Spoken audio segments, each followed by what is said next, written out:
Hey folks, Gary here. Happy Tuesday morning to you. I hope your day is starting off just fantastic. What a great day to be alive. Every day we walk with our Lord is a great day. It's an awesome day.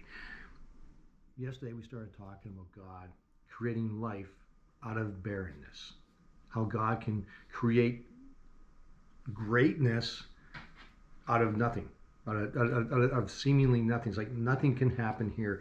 Like what could come out of this barren ground that there's no hope of anything growing, but God can produce greatness in that. He can produce life in that. Of course, we read about countless examples of that in, well, I guess not countless, you can count them all, but many examples of that in the Old Testament.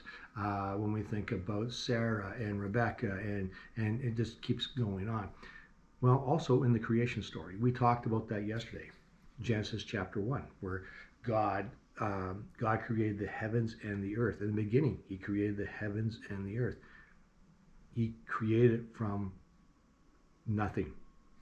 There was nothing there, and He just spoke it. He just created it. He just made it happen from nothing at all. We read about that too, and it was Colossians chapter 1. I think that's what we used yesterday, where we hear about where Paul talks about Jesus saying that through Him everything was created, everything through Him and for Him, that nothing was created without Him. Like everything was created. That means none of it existed before Him. He created it from absolutely nothing, which you can be a very creative person, but you need something to start with. God doesn't. God can take what's barren and produce life. And today I want to look at a little bit more in Genesis chapter 1, looking at verses 2 to, let's say 5. So it says this: the earth was without form and void, and darkness was all over the face of the deep. And the Spirit of God was hovering over the face of the waters.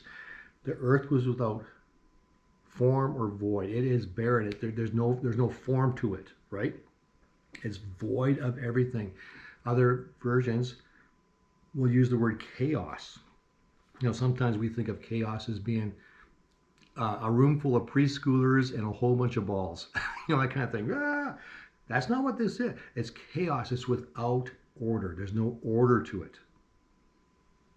There's nothing's been set up. There's no purpose to it. There's no order to it. But then it says, verse 3, and God said, let there be light, and there was light. And God saw that the light was good. And God separated the light from the darkness. God called the light day, and the darkness He called night. And there was evening, and there was morning, the first day. God begins to put order into the chaos. He's given it a time frame now. He's got light, we got darkness. He is beginning when He spoke it into existence, but He's beginning to put order to what He has created. He's going to create greatness out of barrenness. You know, if we think that a God can do this, He can create all this out of, there's absolutely nothing. He just speaks into existence. If He can do all that, can't He do something with those empty parts of our life? Those parts of our life where we feel barren and we think, what is going to happen here? What's happening? Nothing's happening. God, obviously He can create life in our barrenness if He can simply speak all this into existence. He's God. There's nothing too hard for Him.